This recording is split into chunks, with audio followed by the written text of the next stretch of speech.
again, guys. I am here again with Ojaswani. Hi. And we decided that's also why we're in the same outfits as before. Yeah.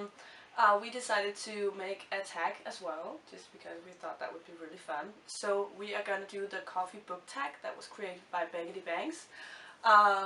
Yeah, and we don't actually know each other's answers, like not all of them, so I think it'll be pretty fun to see what we've got in store for you guys. So yeah, that should be that, and I hope you guys enjoy it. Okay, so I got the questions on my phone. So the first question is Black. Name a series that's tough to get into but has hardcore fans. Okay, so I have written Harry Potter or Game of Thrones just because when I was younger, I wasn't that interested in Harry Potter that much. And then suddenly, like a year later, everybody was reading it, and then all the movies started coming out. And by the time I actually thought about reading it, I just couldn't do it. No? Yeah, because I'd also seen the movies, and I find it really hard to get back Yeah, it's a to book. something Yeah. which I've already seen the movie of. Yeah. Yeah, and it's the same for Game of Thrones because I started watching the TV show, and I was going at the same pace as the book. And then I didn't get the time to read the book, so I just went ahead with the TV show. And yeah, so I haven't been able to finish that either. So those two, yeah. I kind of agree with you on the side that it can be tough getting into a book when you already watched the movies, and that's also why my answer is The Hunger Games.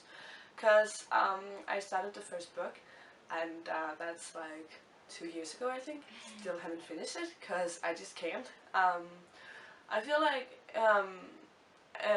everyone's really talking about the book, and everyone really loves the book. But for me, I just feel like I got into it and nothing happened, and after 50 pages there wasn't like nothing still happened. So for me, I think that was kind of difficult getting into. Okay, the next question. Peppermint mocha. Name a book that gets more popular during the winter or a festive time of year. Okay, so I've written Harry Potter again. I think Yeah, I said the same. Yeah. Because, yeah. That's the only one that I could think of. Yeah. Yeah. People, like, and especially when you told me that last year you also decided to read Harry Potter. Harry Potter, yeah, exactly. Around Christmas time. Yeah, that was around Christmas time. Question 3, hot chocolate. What is your favorite children's book? You want to go first? Okay, mine was Junie B. Jones. I don't know if you've heard of it. No. I don't remember who it's by, but yeah.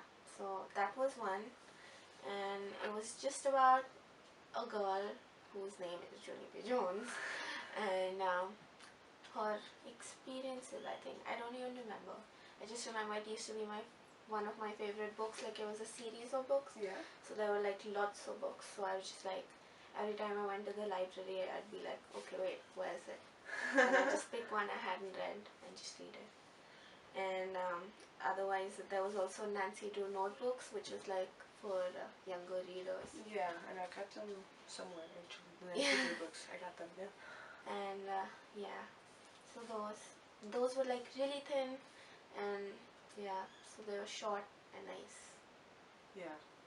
Okay, for me, I couldn't find it, and it's in Danish, so I don't remember like the name of it. But they were all like Disney books, and they were all like these huge books with like a hardcover on it. I remember always like sitting and reading in them, but they were like Disney books, and they were like some with like Lion King with Timon and Pumbaa, and I don't know. That was like my go-to reading when I was younger. I always read like those Disney books. That was one of my favorite. So just all Disney books, basically. Okay, question 4.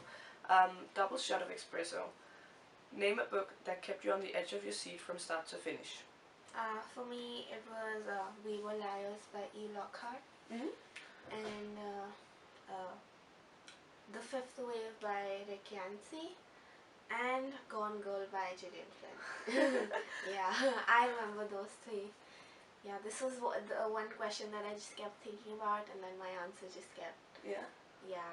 So I think these 3 books I finished like 2-3 days. Yeah. Okay. So Yeah. Okay. Mine is, I don't think too many surprise. The Lion Game. By Sarah Shepard, because you know she's my all-time favorite author, and I talked about that I think 100 times before. But The Lion Game was like my first ever favorite series, like that I really loved. And the last book was just crazy good, because you know you got everything in it, like you know they solved the murder and everything. So definitely The Lion Game. Can't go video without talking about them. Okay. Um, Starbucks. Eh? Name a book you see everywhere. we haven't had Starbucks here No, we yet. hadn't. That's right. We need to do that today. Yeah. Yeah. We're going to Copenhagen today, then we can get Starbucks. Yeah. Oh yeah. There's a Starbucks at the central. That's Central Station, yeah. So we can do that. Yeah. Okay, you wanna go? Yeah. For that? Yes. Wait, you haven't said the question. Yeah, I just said it. You that did? that was why you said Starbucks. Name a book you see everywhere. Oh. Yeah. That's okay. Okay. So it's The Fault in Our Stars by John Green. Seriously, I took the same. That's so creepy. Cause you do see it everywhere. Yeah, you do. Every bookshop, small or big, has it. Yeah, exactly. That's so creepy. Wow. I took this exact same thing. I was like, okay, The Fault in Our Stars, and just like basically every John Green book. Yeah. Like you see them so much Yeah. at the moment. Like paper towns. Especially in as the well. last 2 years, I think they become really popular. Yeah, especially with the Yeah. moving coming out and everything. Number 6, That Hipster Coffee Shop. Give a book by an indie author a shout out. So my friend has actually self-published 2 collection of poems, and I wanted to obviously give a shout out to her. You should. Yeah. So, and I think she's really excited about this part. Yeah, of course. So it's called, one of them is called Hanging in the Balance, and the other one is called At Crossroads, and it's by my friend. Her name's Ashima Seth. Number 7, Oops, I Accidentally Got Decaf. Name a book you were expecting more from. That would be An Abundance of Catherine by John Green. Mm-hmm. Yeah, I think I really liked the synopsis, and I thought it was just really different, but the book turned out to be quite boring. So Well, yeah. that always sucks when that happens. Yeah. I read the 2 first Beautiful Creature books, and they were okay, but I was definitely expecting more from books that were like 500-600 pages long. Definitely the first one, I thought that was boring, that it took like 200 pages for them to like kind of Make get it to, interesting. yeah, exactly, and like for the main characters to get together, and I feel like that's just too much time to wait when they're at the center of the book. So definitely Beautiful Creatures, that was really disappointing to me, I think, and to many surprise, I feel like Breaking Dawn. And you know, Wow. yeah, Wow. exactly, yeah. If you You have like 3 editions of. yeah, I know. Yeah, you can like see I have like a Twilight shelf, and that's because I love Twilight, but Breaking Dawn, I just heard so many good things about it, and I was like, okay, I'm reading it. I think it's almost like 800 pages, and I felt like it was a good book, but I expected so much more from it.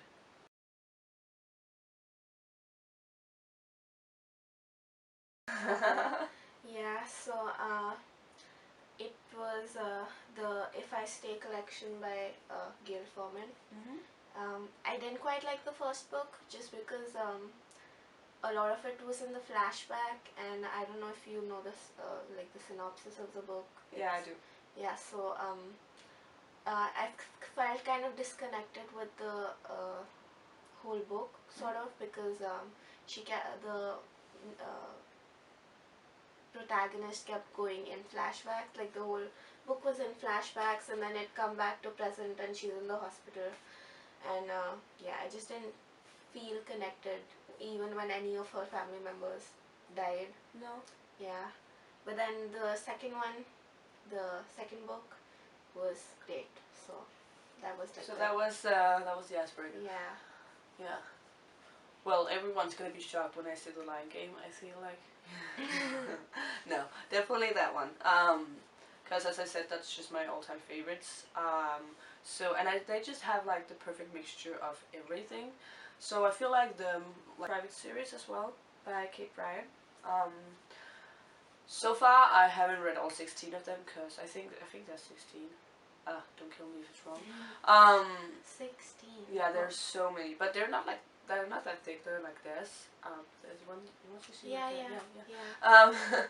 yeah. But yeah, definitely them. They remind me of the Lion Game, like the genre of them. So definitely them. Yeah. So the Gail Forman book is Just One Day. So yeah, and you recommended to me Yeah. after I bought it. I bought it and then I posted a picture of it and then Ojaswani was like, oh, you need to read that. That's such a good book. And I read it and I absolutely loved it. And there is like also a review on it. What? I didn't even do anything. Okay. She accidentally called me. Yeah. No, yeah. So Okay.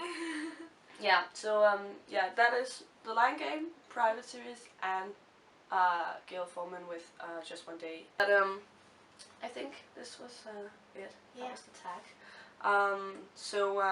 Actually we need to tag people, but I feel like we're not gonna do that. Maybe we're gonna tag everyone. Whoever wants To do it. Go we're gonna ahead. tag everyone. And also maybe we'll leave some in the description box below. I will try and get all the books in the description box as well, so if you think any of them sounded interesting, you can go check them out. And yeah, I'll just see you in my next video. Bye. Bye.